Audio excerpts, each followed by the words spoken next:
네, 여러분 안녕하세요. 찝스입니다. 네, 하나님께서 아론을 비롯한 제사장과 레위 지파에 대한 규례를 말씀하십니다. 아론과 그의 아들들은 성소에 대한 죄를 담당할 것이라 말씀하십니다. 그리고 함께 있는 레위 지파는 성막과 관련된 모든 직무를 다 해야 하지만 성소의 기구와 제단에는 가까이 하지 못하고 이는 아론과 그의 아들들이 담당해야 함을 말씀하십니다. 성막이란 이스라엘 백성들이 하나님을 예배하는 장막을 말하는데 하나님의 말씀이 적힌 언약궤를 담고 있다 해서 증거의 장막이라고도 했습니다. 이를 둘러싸고 있는 울타리가 있고 그 안에는 성소라고 있는 장막이 있는 건데요. 그 안에 언약궤가 있습니다. 깊은 곳에 들어가는 지성소라고 하는 곳에 언약궤가 있는 겁니다. 이 성막과 성소에 대한 직무는 바로 예배와 관련되어 있습니다. 이 예배와 관련된 직무를 맡음으로 하나님의 진노가 다시는 이스라엘 자손에게 미치지 않게 하는 것, 이것이 바로 아론과 그의 아들들이 제사장으로서 담당해야 될 일이었습니다.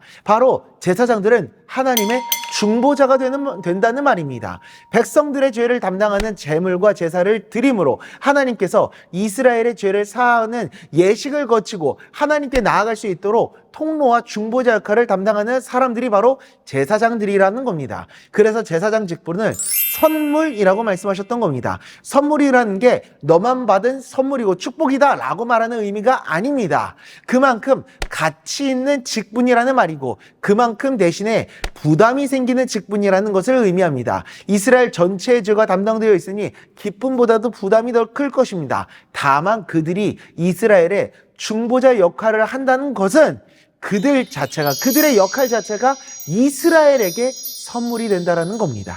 직분을 넘어 예배라고 하는 것은 바로 하나님의 선물인 겁니다. 우리 인간들이 하나님께 나아올 수 있도록 제정해 주신 선물이죠. 옛날에는 제물을 바쳐서 죄를 해결해서 나아가야 했습니다. 하지만 지금은 예수 그리스도의 십자가를 믿음으로 하나님께 나아갈 수 있게 되었습니다. 예수님께서 우리의 모든 죄를 해결해 주셨기 때문에 그 예수님의 이름을 의지함으로 나아갈 수가 있게 된 겁니다. 우리는 그래서 이 말씀을 보면서 우리의 대제사장 되신 예수님을 기억하며 우리를 위해 자신을 희생제물로 주심으로 완전한 제사를 이루고 언제든지 하나님께 나아갈 수 있도록 해주신 그 은혜를 기억해야 합니다. 히브리서 7장 26절 27절입니다.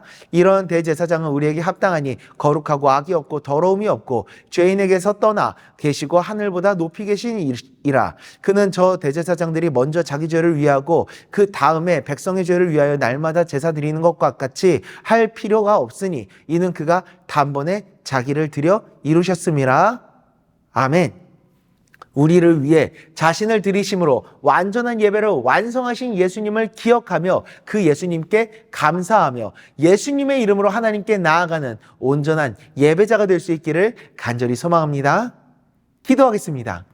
하나님 아버지, 우리의 대제사장 되신 예수님을 바라봅니다. 우리를 위해서 자신의 모든 것들을 내어주신 그 예수님의 십자가의 사랑을 기억하며 아버지 하나님 그 예수님의 이름을 힘입어 주님께 나아가 하나님께 나아가 하나님을 온전하게 예배하는 온전한 예배자로 세워질 수 있도록 주님 은혜 내려 주시옵소서. 예수님의 이름으로 기도드리옵나이다. 아멘.